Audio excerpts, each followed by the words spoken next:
here we are. I'm Tom Osman, and this is Whatever Comes Next, the podcast where I explore the world of underground and independent music making. And on today's episode, I am talking with singer, guitarist, and songwriter David Judson Clemmons, whose Everything a War album came out around a month ago. And I interviewed David. Actually, it was one of the very first interviews that I did for the podcast way back in December 2023. But in fact, I didn't put the episode out until I think it was in August of last year, episode 32. And part of the reason why I waited to put it out is because at that time he had started working on the album, and I'd actually had the opportunity to hear some demos of the record. And initially my idea was that I was going to put that episode out when the album came out. But it took a while, and that's part of what we talk about in the interview, the process that went from the demos that I initially heard to the final album being put out last month. And once the album came out, I absolutely loved it. It's one of my favorite albums of the year so far. And as I talk about in the interview with David, it's really fascinating for me to hear those early forms of the songs and to hear the way that he actually completed them and constructed them and the way that they evolved. And we got into various different techniques that he used, which I thought were really fascinating. It was great to have him on the podcast again. I'm a big fan of his music. And it was really cool to be able to get these two different phases of the process of making an album discussed in our two different conversations. And also, this interview with David sounds better because that interview I did way back at the beginning was at a particular moment where I couldn't get my sound card to work. And so the microphone, unfortunately, was not as nice and rich and smooth as it is in this interview. So I hope that you will enjoy the sounds as well as the content of the interview. And I can hear that I'm starting to ramble. So perhaps all I should say is that you can pick up the album, or you can listen to the album on Spotify if you wish. You can get yourself a digital copy on Bandcamp. You can buy physical copies on CD and vinyl, which are looking very beautiful. And you can go to Bandcamp. You can also go to David's website directly. I'm hesitating because he has changed the domain name of the website, and I want to get the name correct. So I think you can go to djclemmons.com, but I have a feeling that if you type judtv.com, it will also take you there as well. But I will put links into the description. And yeah, check out the album. It's great. And I hope you enjoy the interview. And you can follow me on Instagram, Facebook, and Blue Sky at Tom Osman Sounds. If you'd like to explore my own music and what I'm doing at the moment with the forthcoming album that I'm working on, you can go to tomosmansounds.com. I'm going to play a track from Everything a War. I think I'm probably going to play No Fear, No Love, No Lie. I think that's what I'm going to play. But I'll play a little clip before the interview starts. So, David Judson Clemmons, take it away. Now you don't know where you're going.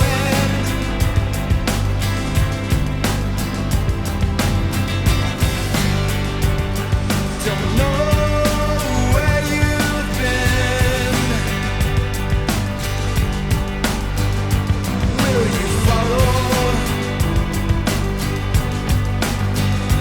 Will you obey?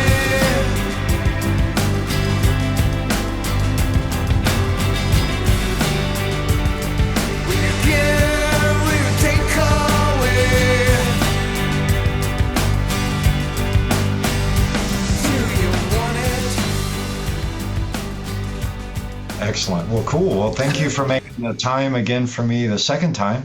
Oh, David, thank you so much for coming back. It's really cool, for me, like, apart from the fact that I admire your work, so it's always great to talk to people who make music that I admire and get the insights, but it's got this kind of like circularity to it that one of the very first interviews I did for this podcast was with you. Right. When we spoke last time, you had started the process of making Everything a War, and you gave me the opportunity to hear the demos as you had them at that point. Right.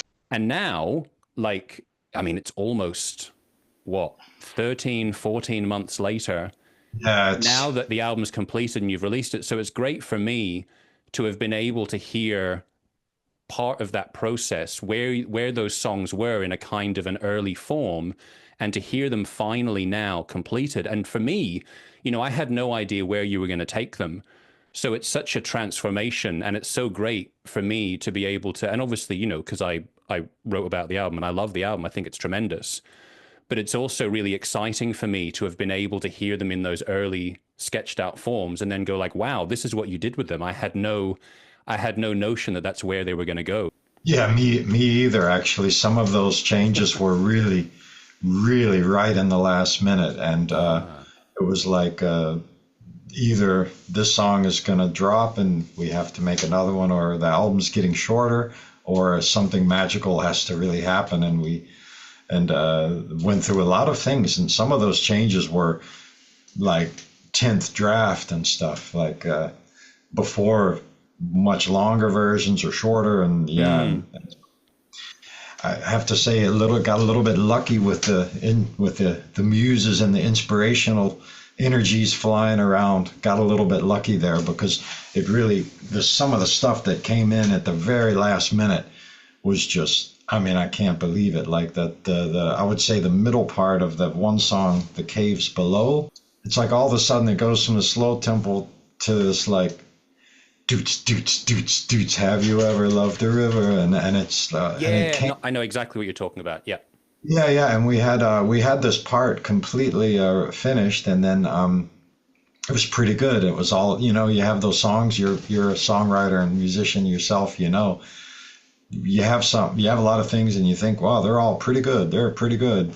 But then there's just like this voice in your head saying, yeah, but you know, can always be better, can be better. And that was like haunting me on some of those songs. And then on that one, just kept going and kept going. The band was like, no, it's great, it's fine. I had rewritten the song a few times. I'm like, no, we need to do something else. And then the drummer did I said, do something, I don't know, something different.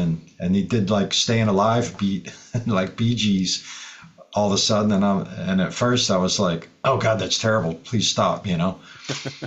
And then I think I was listening to the practice tape or something like that, and then it hit me, and I'm like, wait a minute, that is actually really cool. And then we worked it in, and then I'm so happy in the end, because that is still, it's like right in the middle of the album, and it's my absolute favorite moment of the whole album. Although it's not really a goosebump moment, it's not a melody moment. It's like a what do you call it? A color, like a color change. So, but yeah, to that. I'm glad that you appreciate that. Some people don't want to hear anything until it's finished. No, it was really interesting insight for me. And there are a bunch of different questions I wanted to ask you about the album. But yeah, I guess maybe like a good sort of starting point is for you to tell me a bit about how that whole process of creating the album compares to previous projects you've had, because obviously you've done a bunch of different albums under different names. Yeah. In terms of the journey that you went on this time round, how does it compare? Well, the funny thing is, when I look back on my discography, because of course I have that feeling, I'm like, yeah, I've done quite a few albums, I think, and now in the press more and more people are saying it's like, it's incredible how much is really there, right? And when I really look and I think, oh well, that one, and I forgot about that one, and I hear a song come on and I'm like, I know that's me, but I don't know which one. It's like there's some violin, some guitar, and as my wife says, it's all the same thing. Like what do you say, Angus Young? Do you guys have the Angus Young quote? Did you see that? Did you read that? No, I mean, I don't remember it. Well, then I'll move on to answer the question, but I feel like him sometimes, and it's so fucking funny. He said, I'm sick and tired of people saying we've made 11 albums that all sound the same. He says it's actually 12. That all sound exactly the same, right? And I hear that, and I'm like, yeah, okay, yeah, that's another A minor, yeah, some violins. But and so I would go back and say that you know, honestly, I think every single one of them, and I really mean every single one of them, had a different structure, like a rhythm, different writing rhythm. This one especially. This one really especially because we started with a different bass player in the room. It was a new drummer, Felix, the bass player that ended up being the bass player. Robert was always playing guitar with me live, never recorded anything. We went in the room, we had some ideas, and it just kind of sparked a little bit. I had the feeling, wow, this is easy to play, new practice room. It sounded good in there, really small. You could hear everything. And then one idea after the next. And it was like a 50-50 thing between like having enough time, number one. Like we did, it wasn't rushed. We were rushing. We came up with ideas in the practice room. We recorded them on the phone, and we also had the computer set up that we can record multi-track, that we can play around with the stuff a little bit. We did got hundreds of recordings. I mean, my it's an unbelievable amount of recordings, and I don't know if that's part of the writing process. If I would say that that was good or not, maybe it was, because in the end it turned out really good. Felix, the drummer, wanted us to record everything, and I'm like, but the data management, you just don't get to it. Can't listen to all that stuff. Yeah.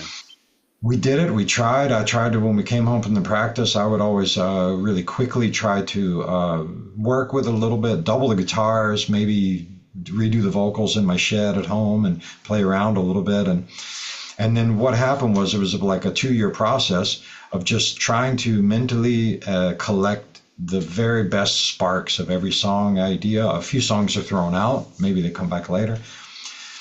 Trying desperately, like holding on to the little threads of each thing and trying not to lose anything. I have audio messages, WhatsApp transfers, Messenger, MP3s, multi-track sessions on my computer outside that doesn't even go online. And there was all of this stuff flying around. And in the end, back to the 50-50 thing, I think, the 50, maybe half was just being able to play the stuff live once a week in the practice room, loud, and really push it. And the guys are just really good at switching ideas and changes and, halving stuff, lengthening stuff, and all that. So we had that on our side. And then the other half, I would say, because just in the practice room, that wouldn't have done it. I think the other half was that I kept coming home and working with the stuff and playing on the acoustic guitar and listening and testing the stuff. I'm like, is it really a good song, or did we just have like a lucky jam moment or something? Can it be reproduced? Can you do it over and over? Because I don't like those things where you can only do it once, and then if you try to do it again, it's not good. You're like, well, where's the magic? I like it should be like, you should be able to write it. You should be able to kind of quantize and figure out what part is what. And even if it's an amazingly, once in a billion part, it should still be able to be structured out that you can reproduce it and all that, especially now because we're not practicing 4 times a week like we did when we were younger and stuff. So you have to be able to retain this stuff. And we haven't even played since we were in the recording studio, actually. We haven't even practiced once. And so how long ago was that? We haven't even time? met, actually, since the album's been finished. The band hasn't even met. So I think that all that stuff together makes this one really, really have its own writing flavor. Time was definitely on my side. And then the other element that I would add into that is that I started to do the guitar teaching 3 years ago. Mm-hmm. So perfectly like parallel to this album, the beginning of this album. It was really almost like on the same day. I mean, I remember telling the guys when we started to write songs that I'm starting to teach guitar. And I had like 1 student, then I had 3, then I had 10. Now I have 50 every week. Wow. I have plus one-on-one guitar lessons every week, and it's incredible. And I think that really did something to me, because I can't hide. I'm every day face to face with music. I have to quickly figure out, how does the song work from the beginning to the end. I learned how to sight read and play in the 3-year time period, which I never could do before. I understand music theory, but I could never see a sheet of classical music and then figure out what it was. Of course, really complicated stuff I can't do, but I can find my way through almost every normal song and all of that stuff combined. That's a long answer for your question, but I think that really because it's not just any other album. I mean, even for me, I mean, I can keep making pretty good albums, but for me, this was also, as one writer said, David's magnus opus. He's created his magnus opus. So even for me, I think that I'm almost afraid to try to do anything else now, because I'm like, okay, that's cool. Maybe I take up surfing or something, because it's just leave that, like Neil Young says, put it in the gold box, close the door, and walk away. When you have a song that you've played really good live, he says you shouldn't play them too always. You should play the ones that you're not that good at, because rock and roll means being on the edge, right? And so I kind of feel like that. So I hope that I answered the question. I know that was a long answer, but something it's all great. It's all very insightful. Something like that. I mean, yeah, a lot of different factors. Good people, number one. Yeah. Good people. And experience. Yeah. And with that process that you went through, where you were saying you were recording a lot of the sessions that you had, was there ever a point that you felt kind of overwhelmed of like, oh my God, we've got so much material. Like, are we ever actually going to get to the bottom of this and figure out the finished pieces? Absolutely. Because what happened was we had an original set of 10 songs, I think. And 1, 2, 3, and we were ready to record. And those were the songs we were going to record for the album. And this was more than a year and a half ago. And at least 3 of the songs are completely dumped. And the drummer, Felix, and I have to give him credit over and over, because he's quite patient. And I learned a lot from him. Of course, Robert, bass player, guitar player, playing bass with us for this, also very user-friendly work attitude. So has his own opinions, but was able to navigate inside of Felix and me's completely opposite structure, whereas Felix slowed us down and said, no, we're not ready.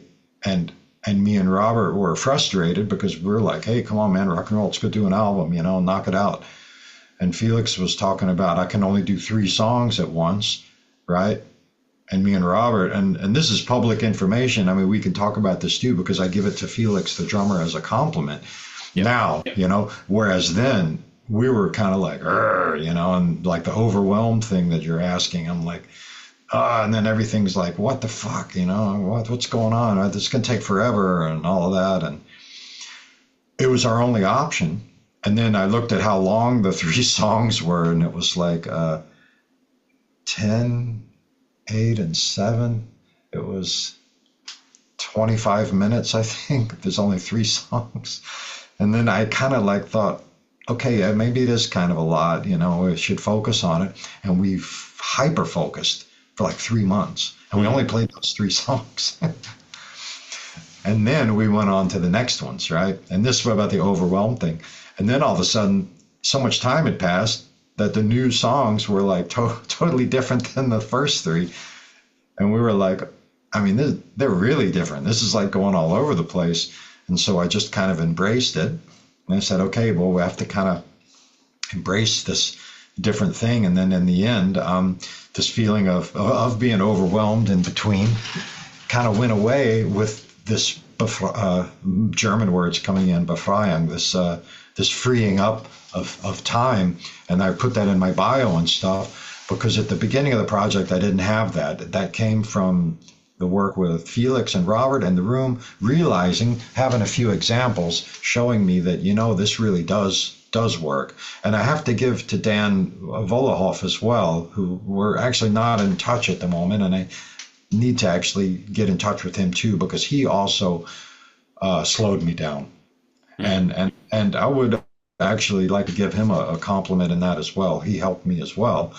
And all of these factors together kind of made this feeling of being overwhelmed just kind of work to our advantage, and having these constant examples of what being patient can really do if you really turn off the clock, which sometimes is, in the end, I was rushing everything, strangely enough, although it took forever. But of course, there's still all of this, rush feeling. I'm still rushing. I'm trying to get the LP production handled and paid, and nothing. Yeah, it's like it's just hanging. Everything's just hanging. But yeah, another long answer. But the overwhelmed feeling, it seemed like it was there, but somehow, because I was just being really chill about everything, and I didn't have anybody really pressing me. Nobody was really pressuring me for time, so I was able to take it easy, and that cured that feeling. Yeah. On the topic of like the tone of the album, so I mentioned this when I wrote about it, that one of the things that struck me was that there's this like hopefulness in the album, but there's also this kind of like sort of driving, rousing aspect to it as well. It's not like a sort of overtly political record in the sense of like that you have an obvious agenda, but it does seem to be like a very humanist record where you're sort of like, it's the idea, it's going to sound a bit cheesy to say, but it's kind of like to inspire people to sort of, to self-actualize in a way. Like that's kind of what I took from it. You got it. You hit it right on the head. Bingo. Yeah. That's it. Yeah. And so like I felt that listening to it, and I feel that when I do listen to it. And I think I wrote about this as well, that like a lot of the time I can maybe feel a bit cynical when I'm listening to music that's kind of impassioned and, puts itself out there emotionally. But I never got that listening to this record. I always like took the sincerity full on and was inspired by it. So I'm kind of like interested to know from your point of view, like, how did you what emotions were you taking into the record, and like, how do you feel about it in terms of what the tone is? Well, the Rolling Stone review wasn't very good, but they said one thing that I liked. They said the German Rolling Stone said at the end of the interview, we won't know if David has won his war against music or something like that, but at least he sounds satisfied. And that's what they wrote. And I actually thought, okay, the review was okay, but that part was pretty dead on, because I really did want to put that in by accident or on purpose, whatever. That feeling is definitely in there, and I hear it especially on Truce when I came up with that vocal line, you'll never be enough to please them, I'll never be enough to please them, I'm gonna take my time. And that is a funny line to sing. It's like, I don't know, you'll never be enough to please them. It sounds so negative or something, but I had my daughter sing on that too, because I wanted to have that like yelling Olivia Rodrigo kind of sound, because I like Olivia Rodrigo, by the way. And my daughter has a great voice and all that. And so then that feeling is definitely coming through. And because like my dad said one time, I asked him in his later years why he has all these work jobs. Why don't you just do them all quick? Why do you just sit around and smoke and drink and stuff? And his answer was, it's kind of like the answer to your question here, is like, well, son, I noticed that in my life, whether I move fast or slow, at the end of the month, it's always the same. I always have the same amount of money, and that's zero. And so I'm going to take my time, he said. Why should I rush? It's always the same. It always ends the same. The month always ends the same. And in the later years of his life, he was just chilling. It was awesome. Then, of course, me and my sister, we were criticizing him. We didn't know he was, getting sick and was not going to make it much longer. But now when I think back about that, I'm like, yeah, thanks for that wisdom, Yeah, and that kind of satisfaction got into the music, back onto the hope thing. And that, I mean, for that, I'm like super cheeseball. Since the beginning, I've been super, super cheeseball in the aspect of, save the world through music, have an album with a rock dark side and a light happy side, an acoustic, and, like Rust Never Sleeps, the Neil Young album pushed me right into that kind of vibe. And I'll say it straight out, it's super cheeseball, but I totally like that. And I've always kind of followed that, whether I've nailed it on the head or not. I always like to have all of that in my music. And I even had I have that Ministers of Anger project, right, from the very beginning. That was one of my first things I ever did. Well, I will never let anyone hear it, but I also have an acoustic like mirror of that at the same time, the Ministers of Peace, right? And these two things were supposed to be like, my big, like the Rock Odyssey on Spinal Tap, that you always have ready, but you just never have time to finish it. Yeah, it was like that, but it was terrible. That stuff was terrible, but the anger stuff was pretty cool. Music's the real magic.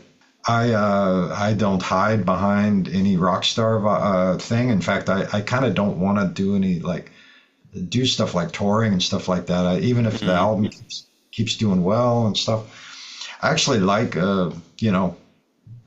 staying low and all that. But my goal to bring that hopefulness and to inspire people to do things in line with what they're organically kind of, what do you say, innate to do, kind of destined to do.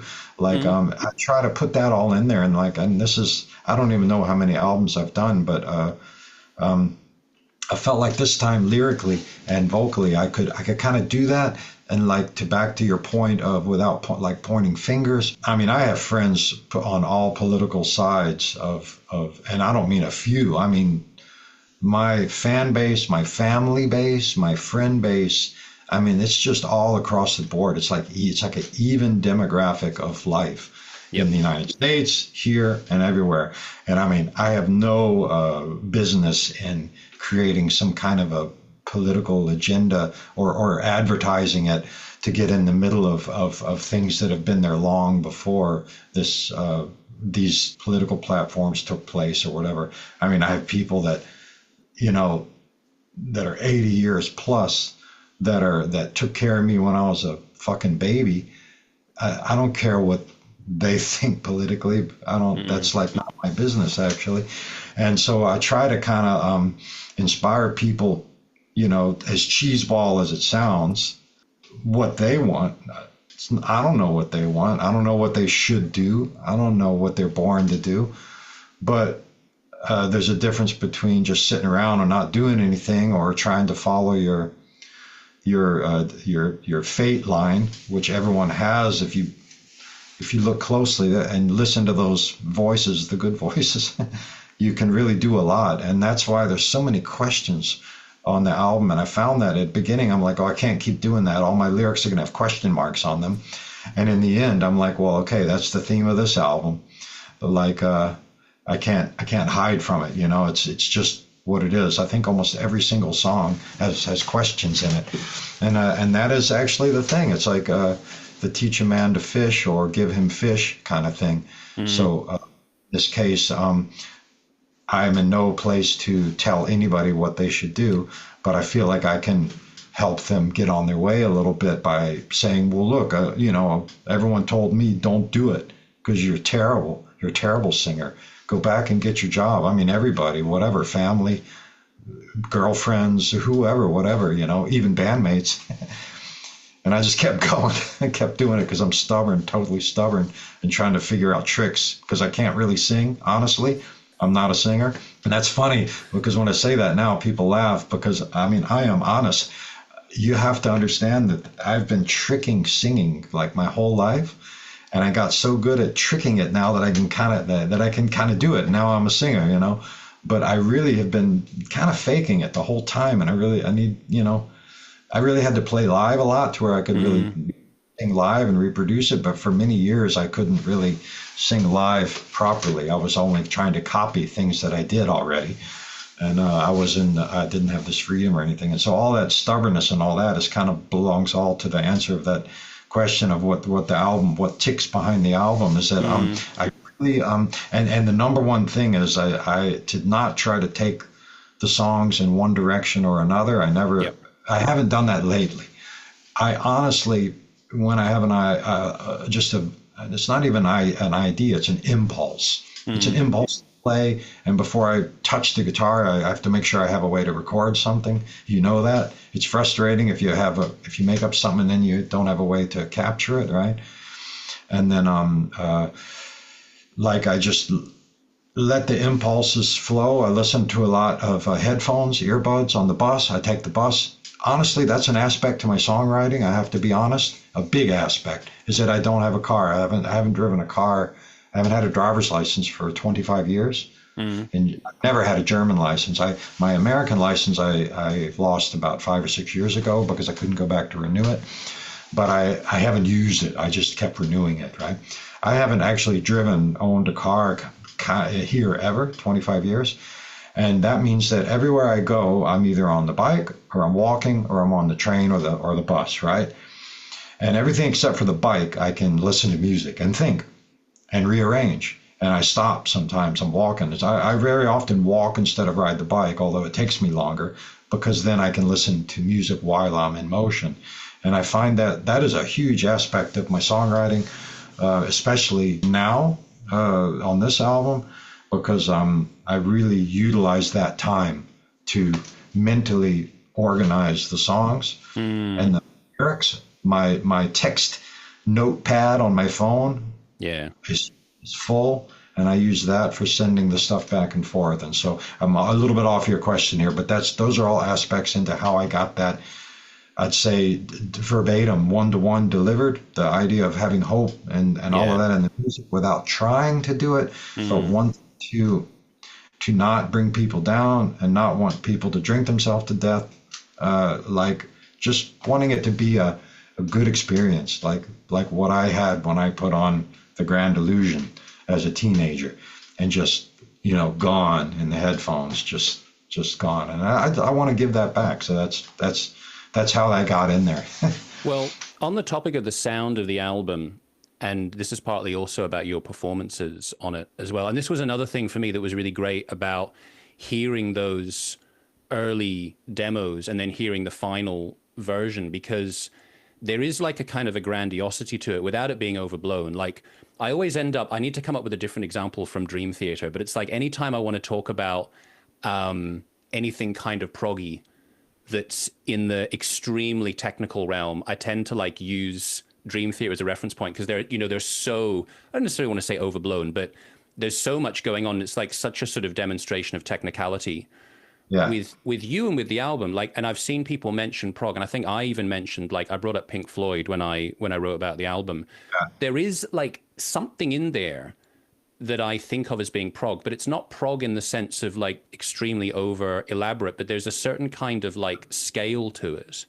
And I think part of that does come out in the way that you've produced it. So as I say, it's partly to do with the way your vocals sound. Like you have these very striking kind of delay, and I forget what it's called, but you do this thing, I think it's one specific thing you're doing where you've got this kind of like reverse delay. I don't know if it's called slapback delay, where it's like your voice is coming in and then there's actually the line. So I'm wondering, could you talk a bit about, whether for your vocal, but for the album in general, the kind of like some of the little techniques that you were using, or maybe not little techniques, but how you really kind of constructed the sound?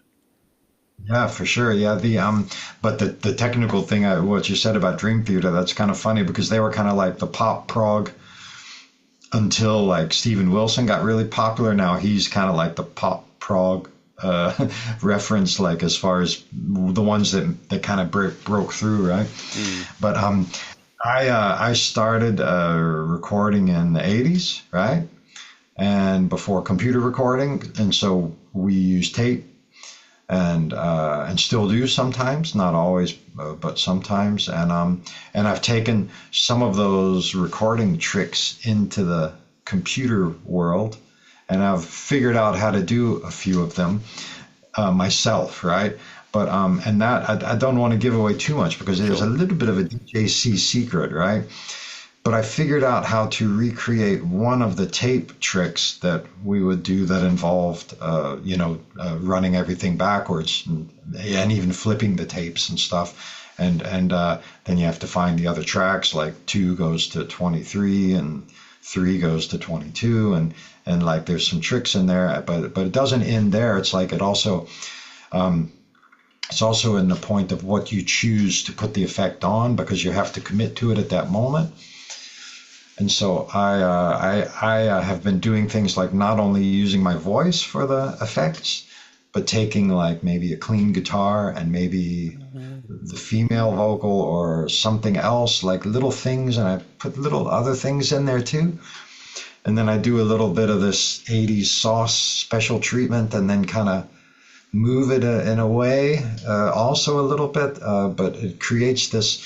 I've been thinking lately about vocally anyway. I back to the point of I'm not really a singer, so I need all that stuff to make it sound good, and and layering and stuff, and I got kind of like better and better at that of like trying to do doubles and triples and quadruples and I'm working on stuff that you just don't hear. You really don't hear it, and but you do. But you do hear it. You notice it, but you don't know what it is. Yeah. And that kind of stuff. Because I like that a lot because I really do. It's like a new world. You know, I'm like old school, but in that I'm like I like to experiment and see how far you can go with these things. And yeah, it's funny. It's like another trick because this I can actually say, but I've been known to do this too, where you have on the vocal processing, right? Where you have a demo of the song, right? Where you sang the different lyrics and stuff. And you use that, you process that one. And then you put that on the final recording. And you have sometimes this random effects of different words echoing before and after the vocal line. And it's just like, what the fuck? It's Like, did I really hear that? like, it's like a ghost, you know, telling you something different. And it sounds like you really thought about it, but you can do some things like that using random tricks that if you think about it too much, you destroy it, you know? And the other thing is that I'm starting to hear my vocal. I have a hard time hearing and finishing a vocal if it's just starting on a downbeat or something like that. Like I can't hear it that way anymore. I kind of look at the vocal now as the vocal is the center point, and then there's always what happens before it and after it, processing, and also with the band, like cymbals and hats opening on buttons, stuff like this, and all of that. And I think about that a lot, maybe too much. But you know, the end of the words, and if the S goes on too far, or if there's 3 S's and you have to take 2 of them off, and it's like there's all that shit, and I do all that myself. I do all that post work myself on the computer, yeah. And that's how I did that, and I give finished vocal because of course I only do part of the work, but Andy Bucalini, who has we've been working together since Generation Vulture, which was about 2014, I think. And there I introduced some of these funny things to him, and we call them ghosties. We have a name for them, and on all the, you know, on the board and all the files it says ghosties Anna, you know, who do they belong to, and all that. And I've been known to do them over and over until I get them right, because they have to sound also a certain way, because you process the processing. It also has to have and if it's wrong, then it sounds aggressive. It doesn't go smoothly in, and it gets in the way. And that stuff I really, really like. But then you've got a lot of other stuff too. Like I actually like drum-wise, a classic drum sound. Like we actually, on Tribe and Throne, Andy went for a more, I don't even know what you would call it. It sounds wild. I thought it was brilliant, but the drummer Thomas, who played on that, didn't like it. And so for this one, we went back to a more standard classic sound, which I love. I think it's perfect, actually. And the bass as well, really grindy, you know, a lot of overdrive, but not so much that it sounds like Motorhead or whatever, but like that it's always right on the limit. Guitars, of course, I play normally my own telly. I play a lot of the stuff I did on the newer 4 songs I recorded at home, and that I use a combo, Ampeg reverb combo, and a Telecaster, self-made Telecaster. So not like metal guitars and stuff. Yeah. Yeah, or I didn't even use my Marshall 412 for that. I really used a combo for most of that, and those are all the clean guitar sounds are all a combo, Ampeg combo, and then I have a steel string guild and a classical, like a concert guitar that I play also, and those things all kind of make that my production sound. I kind of incorporate all those things, and then the end result is what you hear, and actually just mixed from Andy, and he's great. I mean, I didn't sit with him. I don't like to do that. I check it when he's finished, and I tell him a couple things, and then that's it. So that's how we do the mixes. Yeah, it's like it feels full and texturally rich without feeling busy. It doesn't feel like, oh, Jesus, like how many instruments are they throwing on top of it? But at the same time, it feels like it's very, yeah, it has a lot of substance to it in terms of the sound, which is very, very satisfying. Yeah, cello, violin from Anna de Wolf. Again, she even played a bit more than what we used, to the point of full or cluttered and all of that. I actually cut out a few of the parts, not because they weren't good, because everything she does is amazing, but just because I wanted to be sure that we left space for the other things, and that it also didn't get to the point of, oh, okay, there's that again or whatever. So that you have things coming in and out. She's on 4 songs, I think. Was there also some flute on Truce?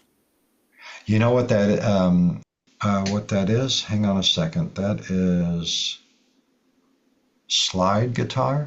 Ah, no way. But that's really weird that you mention that, because my wife plays the flute and we practiced it, but we didn't get to record it. Yeah. That's very interesting. No Fear, No Love, No Lie, the song with my daughter singing. That which is possibly my favorite song, and I wanted to ask you about the ukulele on that, because I already loved the song when I was listening to the final version of it, and then the ukulele came in and I went, this is such a clever transition that you have. A few people thought that's what that was, but that actually is just my old Spanish guitar with a big cut in it. Oh, and no I use way. it for everything. Yeah, but it sounds like that. Yeah. And I had originally written that song one way, and then I had that as the chorus, and then we tried to play it live, and I'm like, oh, that's terrible. That doesn't work. But I love the change from the da-ga-dan, da, Yep. and then the da, da. I love that so much. I'm like, I have to do something with it because it's great. And then I thought, okay, you guys don't play anything at all. And then I'm like, okay, this is cool. And then come back in. I'm like, And it comes back with that like soaring guitar bit. It was such a beautiful transition as well. I thought that was really, glad really you well like done. the Yeah. slide guitar, because I beat that to death. Because I'm like, this has to work. And then I invited my daughter, and I'm like, oh my God, if that doesn't work. And then it's like, and she's already sang on it. And then I cut it out of the album. I'm like, everything has to work. And then what's funny is that to get that exactly right, and this I can tell you, this is funny. We recorded, me and my daughter, that part we recorded together, in the shed, I call it, out back, And I actually did some things because I had to keep the flow of the song, right? Because everything drops out. It's kind of freaky. And I mean, it really drops out. There's nothing there. And I actually did a ton of crazy shit. Like, for example, I time warped our part, the ukulele part, time warped it, and I shrunk it, made it a little faster. And then I moved the return of the band around, and to find this perfect moment where the air goes out, but the energy doesn't disappear. And I mean, like, milliseconds and stuff. Yeah. I've fucked around with that for forever and then I'm like, that's it. And then I sent the demo of that to like 5 of my top fans. And I said, you guys have to tell me, what's your opinion of this before I committed to it, right? And every single one of them came back, that's the best song on the album. That's the best song on the album. That's the best one. That's the best one. And I'm like, cool. And I told my daughter, I said, you're on the album? Now she has a Google alert because everybody keeps mentioning her name in the press. So she keeps getting Google alerts with her name, notifications, the printed press and stuff. She says, who reads that stuff? None of my friends read that stuff. What is that? Where is that? What is that? But that's funny what you mentioned about the moving things around with the microseconds, because I've also noticed that with recording, that sometimes, like, I had this thing I was doing where I got a friend of mine to record some vocals to a guitar part that I'd done, and then, like, we did it in a very, very lo-fi way, and then I was putting it together, And I sent over to him what I'd done. He was like, something doesn't sound quite right. Like where I come in isn't quite right. And he couldn't figure out whether he was coming in too soon or too late. And all I did was I literally just bumped it. I forget whether it was forwards or backwards, just by one, like the smallest degree I could do. Yeah. And that changed everything. And it's Yeah. amazing like how those little subtleties can make such a difference to the ear. Yeah, we have that rhythm clock because that's rhythm, percussion and rhythm is nothing about modern culture. It's just in nature. Ah, there's the Yeah. cat. It's just part of, the heartbeat. It's there, and who knows how important that is to everybody to have that really perfect or not perfect. Like every 12th time, maybe it's supposed to go a little bit. Yeah, there's so much we don't know, about life in general. Yeah. Yeah, it's interesting. Like you say, it's not always perfect. Sometimes it's just kind of like whatever organic element is Yeah. really resonating with us. I wanted to ask you as well, just like one last question Ah, about sort time. of specifics of the album. I wanted to ask you about the old world is gone, because that's probably my other favorite song on the record, and I can't remember whether this was one of the original demos that I heard, but it's such a there are so many peaks throughout the album in terms of this kind of like emotional surging. And I was impressed that after all of that, getting to the final track of like, oh, somehow this is even more rousing than everything that went before. So I'm kind of curious on the one hand, like at what point did you decide this has to be the closer? That's cool. Yeah, and I like what you wrote about that. I read almost all the reviews and the hair raising moment. Yeah, definitely. It also raises my heart rate and everything when I was singing it. Yeah, but I also really, really like that part. And I don't know if you noticed, but it happens twice in the song, right? Yeah. Yeah, totally cheeseball. I don't even know the order. I'm singing in life and light and all that. But I think that song was titled Everything a War in the beginning. And that's where because of the way the lyrics would flow, I would just mumble something in the practice room. Dun, dun, da, da, dun, da, da, da, da, da. And then at some point I started singing Everything a War, Everything a War. And then I liked that so much that I decided I would use that as a title for the album. And then I changed that title to The Old World Is Gone, and which I think everything kind of worked out perfectly because I still sing Everything a War in the song, and then it's the last song, and it's like everything. People think I'm a genius, but I just got lucky actually on a lot of those things. Yeah, really, it's just fucking luck. Yeah. And the band, Robert, for example, didn't want the song last. He wanted it farther up on the album. I'm like, I don't know, man. I think that's already told us Yep. it needs to be last. There's no other way. That has to be last. And so I had to go against my bandmates' recommendation there. Yeah. Yeah, no, it is a really great closer, I would say. And it is funny the way you say like how certain things just kind of like come out accidentally. It's that kind of serendipity that whatever the universe has decided, it's just like, oh, this is just the way that it turned out, and sometimes that works incredibly well. That's really what happened there. And then of course it was really important that I put in the bio and stuff because yeah, I got one from one of my not fans, booking girls. She answered my first email, and I could tell she was kind of pissed when I announced the album title. Is it going to be an anti-war album? And that's all she wrote. That was her email answer, right? And I thought about it for a minute, and I answered her, and I said, well, for starters, all of my albums are anti-war albums. And then I also put in the bio right away because I wanted to say, just to be clear, it's actually that title I really came from relationship, not from armies. That really is about why is everything a war when you're having an argument with your partner or whatever. Like, why does everything have to be a fucking war? And And that's where that came from. yeah, it comes through as well, like the track, I hope I got this the right way around, Drones and Satellites. Like, Yeah. I think when you look at that, you might think, oh, this is going to be like a very specifically political thing, but it's not. It's about Yeah. relationships, like asking if you're a satellite. Yeah, So I thought that absolutely. was also nicely done as well. Yeah, and that's what I was so pissed about because Rolling Stone And now I want to make a formal complaint to the Rolling Stone because it is incredible how bad this is. It's like, don't judge a book by its cover. The rule number one in writing. I have to send you this real quick because this is also my answer to that in another magazine, and in this one is the question and the answer that I sent in another interview. You don't have to read it now, but it's in English. That I wanted to complain about it, but I had to take out Rolling Stone because they didn't want me to put that in there. It would have been printed in another magazine. Yeah.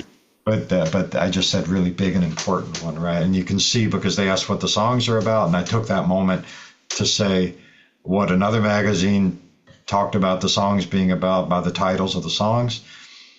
And then I go on to write what they're really about, and I was really in a flow, and you might appreciate that text. So if you have a minute, read that. No, I block. definitely will. Thanks for saying that. Yeah, it's laziness.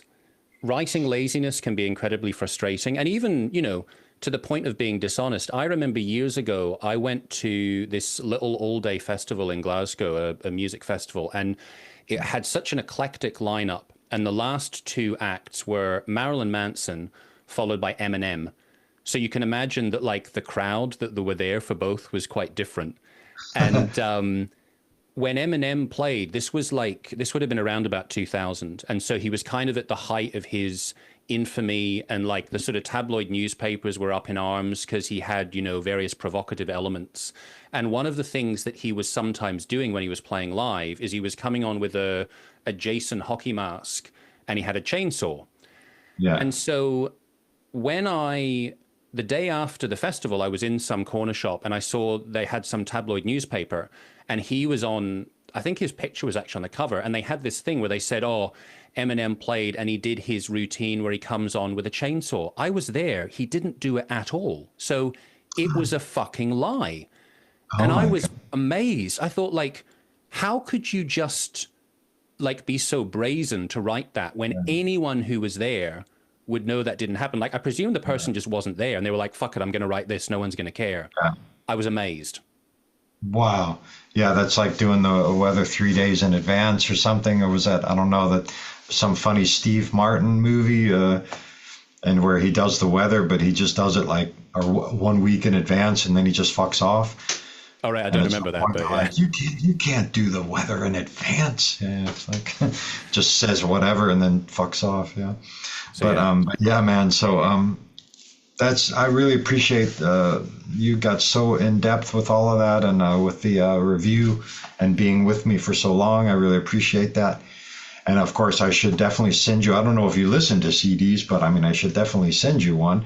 The LPs are still going to take a while. I mean, that's yeah. So I wanted to ask you about that before we finish. So I know, like, if people go onto Bandcamp, you can buy the CD there, and I know that if people go to your website, you've got links for the vinyl, which I'm presuming is like that's sort of a pre-order. So maybe you could just say a bit about how the album's available and what's happening with all that. Okay.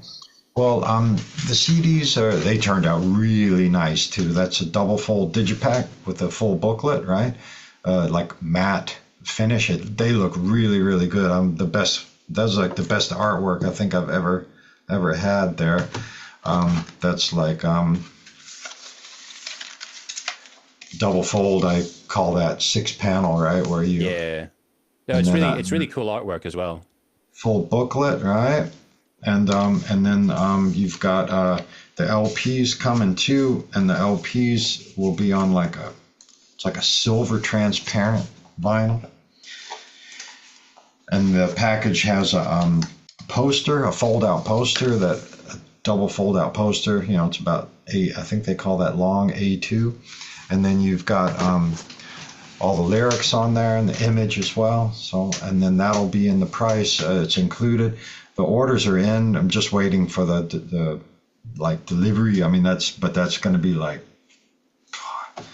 another 7-8 weeks. I think it's going to be into June, unfortunately. But That's the CDs or the vinyl you're talking about? no, the CDs are in stock. They ship immediately. Right. I have CDs.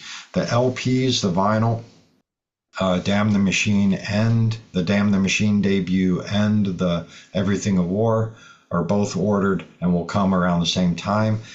And I'll probably be sending them, if I'm lucky, in the first week of June. Right. So unfortunately, we need to be patient. Yeah. I think, one way or another, that's often been the case with vinyl in recent times, that there are delays or things don't quite come out at exactly the same time. Yeah, they don't even, the problem here is that everything's in. They can't even get the confirmation. Like, they're so busy that they don't even send an invoice. I mean, it's incredible that they have the order, my order's there, both orders. But luckily it's in Berlin. So there's no delivery time problem. Like I also order from Greece sometimes, and there it's like, yeah, you never know what's going to happen. Actually. Yeah, that makes it a bit more complicated. And so, obviously, as I touched on there, you've got your website. Just remind me, I've forgotten off the top of my head, what is the address of the website these days? Because you did change it a little while ago. The easiest way is that I have been using for many, many years Judd TV, and that's Judd, so JUD TV.com. And so that's only a 5-letter web address, which is quite incredible because you can hardly find anything like that anymore. Yeah. And I've had that for a while. That's the easiest one to remember, but there's other ones, I have a bunch of other ones too, but that's the best one. So juddtv.com. And then you can, right there on the first page, I've kind of improved the link thing where you can see everything really clear. You've got Bandcamp, Discogs also. And for Europe, Flight 13, they send all over. And then you can also just go to my shop on my page, which is that's the best for me, I would say. That's I benefit the most from that. But I'm happy if other people are doing the work. Yeah. So yeah, it actually takes a little bit of the pressure off. Yeah. But I ship the Discogs and the Bandcamp stuff myself anyway. So it's still also like ordering for me. It's only that people like those platforms and they're ordering other stuff, and so it's like it makes it more user friendly. And on Bandcamp, I think you get the download codes. I have to check that. I think that's usually the case whenever you buy a physical album or release from Bandcamp. You also get the digital. LP, right? Because I have to. The LP's not up on Bandcamp yet. Yes, true. I noticed that. True.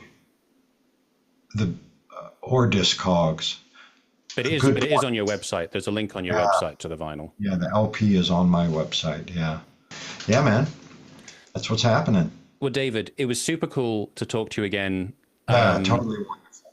Yeah. Thank you so much for joining me again and for sharing your insights about the album. It was great. Absolutely. And like I've said, I love the album. I think it's great. I completely understand why all these different reviewers have been giving it such rave reviews, and clearly the reviewer for the other magazine that we don't need to mention again didn't really actually listen to the album properly. Yeah, exactly. Or he's just a dumbass, but yeah, maybe. Good. Yeah. Thank you, man, for the support. Yeah. My pleasure. All right. Okay. All See you later.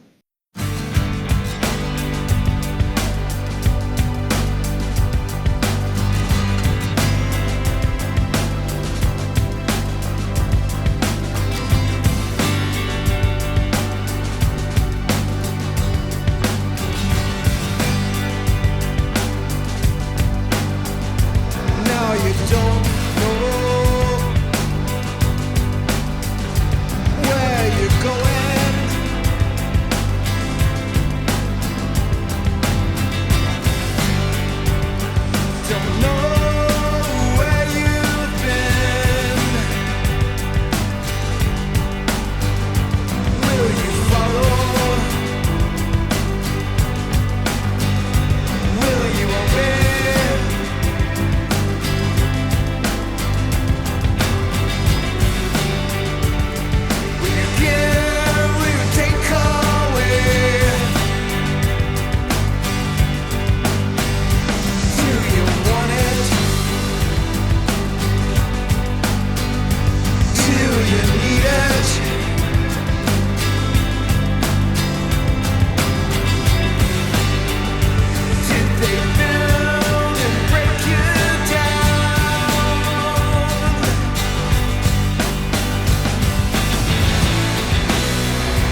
We could wait for these men and their bombs to save us, but it's gonna get lonely there.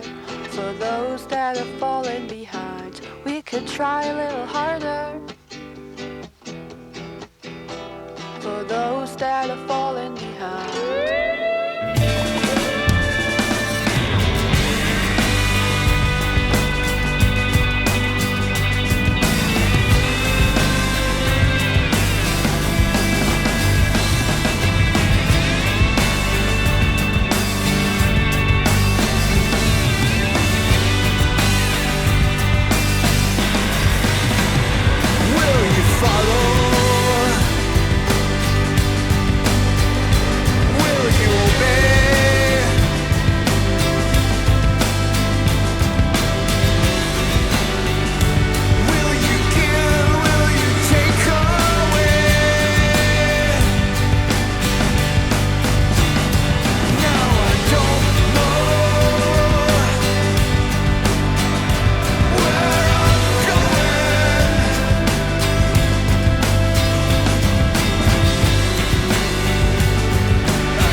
We could wait for these men and their bombs to save us, but it's gonna get lonely there. For those that are falling behind, we could try a little harder.